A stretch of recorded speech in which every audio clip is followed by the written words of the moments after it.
জীবিতদের death certificate. বাবা, জ্যাঠা, কাকা সকলেই বেঁচে, কিন্তু প্রত্যেকেরই ডেথ সার্টিফিকেট তৈরি, সবকটাই ভুয়ো। এইসব ভুয়ো ডেথ সার্টিফিকেট কাজে লাগিয়ে পরিবারের কোটি টাকার জমি হাতানোর চেষ্টা। চাঞ্চল্যকর অভিযোগ মালদায়। হরিশ্চন্দ্রপুরে মিউটেশন করতে গিয়ে ঘরের ছেলের পর্দাফাঁস।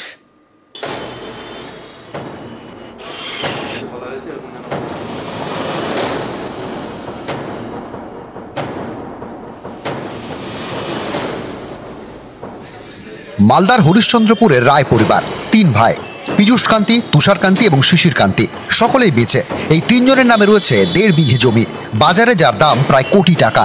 এই জমি হাতানোর চেষ্টার অভিযোগ উঠেছে তুষার কান্তির ছেলে তুহিন কান্তির বিরুদ্ধে। অভিযোগ, কোটি টাকার জমি হাতাতে বাবা, জ্যাঠা এবং কাকার ভুয়ো ডেথ সার্টিফিকেট তৈরি করেন তুহিন কান্তি। এরপর উত্তরাধিকার শংসাপত্রের জন্য আবেদন করেন স্থানীয় পঞ্চায়েতে। ডেথ সার্টিফিকেট দেখে তা মঞ্জুরও করে দেয় পঞ্চায়েত। এরপর জমি মিউটেশন করাতে যান তুহিন কান্তি, সেখানেই পর্দাফাঁস। মিউটেশনের জন্য হরিশ্চন্দ্রপুর ভূমি ও ভূমি রাজস্ব দপ্তরে আবেদন করেন তুহিন কান্তি।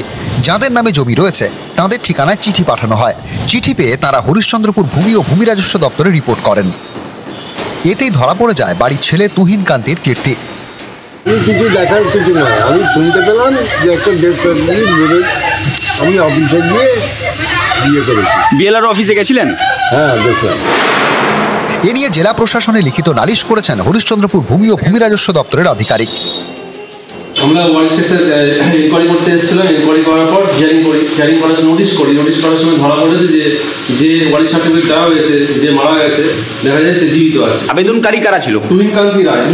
বাবার নাম হচ্ছে তুষার কান্তি রায়। উনি আবেদন করেছিলেন একটা মিউটেশন কেস। এরকম কাজ ধরা পড়লেই সঙ্গে সঙ্গে ব্যবস্থা নেওয়া হবে। মালদা থেকে সেবক দেব শর্মা, নিউজ 18 বাংলা।